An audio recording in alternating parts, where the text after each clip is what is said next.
Hello friends, আজকে আমি একটা গুরুত্বপূর্ণ ইনফরমেশন নিয়ে এসেছি। আজ উত্তর দিনাজপুরের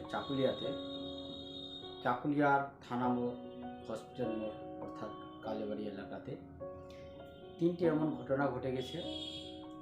নিজের আত্মীয় বা রিলেটিভ, ঘনিষ্ঠ আত্মীয় রিলেটিভের নাম করে তারা ফোনটা করে বলে বাবা মারা গেছে বা দাদা মারা গেছে, তারা হসপিটালে ডেড বডি পড়ে রয়েছে, টাকা না দিলে ডেড বডিকে রিলিজ করা যাবে না, এরকম ইমোশনাল ব্ল্যাকমেল করে তারা টাকা নেওয়ার চেষ্টা করে এবং তারা ফোনের মাধ্যমে এমন করে চাপ দিয়ে দেয়, প্রেশার দিয়ে দেয়, যাতে আপনাকে ইনফরমেশন নেওয়ার সুযোগটা, যাচাই করার সুযোগটা দেবে না।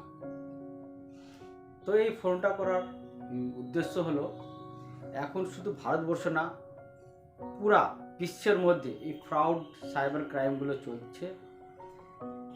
আমি বলতে চাইছি এটা যে আপনাদের ফোনে আননোন নাম্বার থেকে নিজের রিলেটিভ, আত্মীয় বা বন্ধু বান্ধব যারা ক্লোজনেস আছে তাদের নাম করে আপনাদের কাছ থেকে টাকা নেওয়ার চেষ্টা করবে, টাকা চাইবে, ফোন পের মাধ্যমে হোক অথবা অ্যাকাউন্ট নম্বরের মাধ্যমে।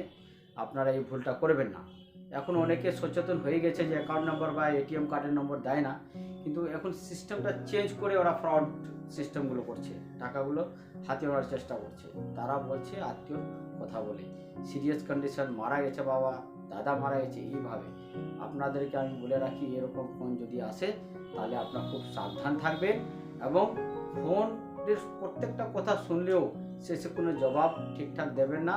আর আপনি তার কাছ থেকে পুরো ইনফরমেশন চাইবেন, আপনি নিজে কিছুই বলবেন না। আর সেটাও করতে না পারলে ফোনগুলিকে ইগনোর করবেন।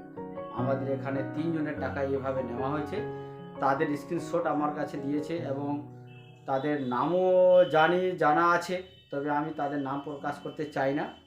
তো বন্ধুরা, শেষে একটা কথা বলবো, এগুলো থেকে সাবধান থাকুন এবং এই ভিডিওটা পারলে শেয়ার করুন, যাতে আরও অনেকে এই ঘটনাটা জানতে পারে এবং সাবধান হয়ে যায়, আর অনেকে টাকাটা বেঁচে যায়। কারণ এই টাকা খুব কষ্টের মাধ্যমে ইনকাম করা হয়, আর তারা ফ্রড সাইবার ক্রাইমের মাধ্যম দিয়ে ইজিলি টাকা তারা নিয়ে যায়। Thank you.